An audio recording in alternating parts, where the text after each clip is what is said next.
Ngayon na ako makakapagluto ulit. Yan. Sisigang ako ng lapo-lapo at saka hipon. Paghahaluin ko na lang. Ngayon lang nakapagluto. I-ready ko muna yung mga sangkap. Bumili ako ng talbos ng kamote. Puro dahon naman. Ilan lang yung talbos talaga. Grabe, puro pandaraya. Kahit dito sa Singapore may ganito. Yan, puro dahon.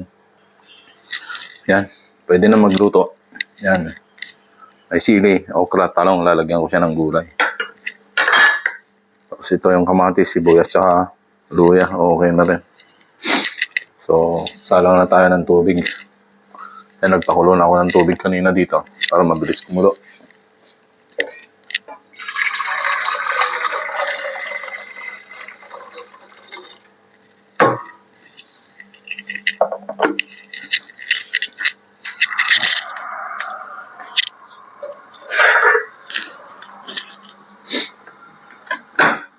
Lagay ko na yung sibuyas, kamatis, tsaka luya. Sabay-sabay na yan.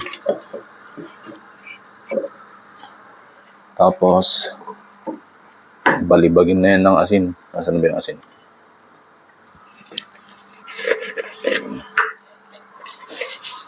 Yan.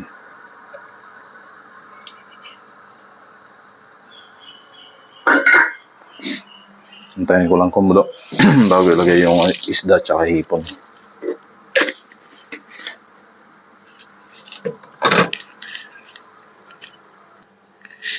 Yan. Kumukulo na. Unahin ko ilagay yung isda.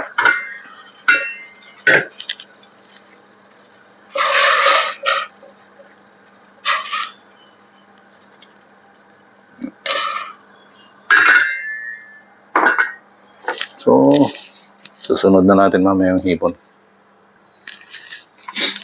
Lagay ko na yung gulay. Lagay ko na yung hipon bago sunod ko na rin yung mga gulay.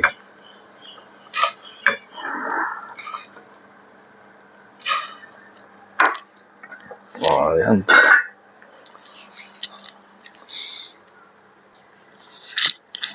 Ayan, tingnan natin.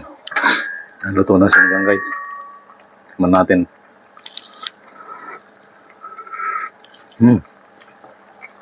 Sarap ng asim niya. Okay, kita-kita tayo sa kainan mamaya. Kaya na.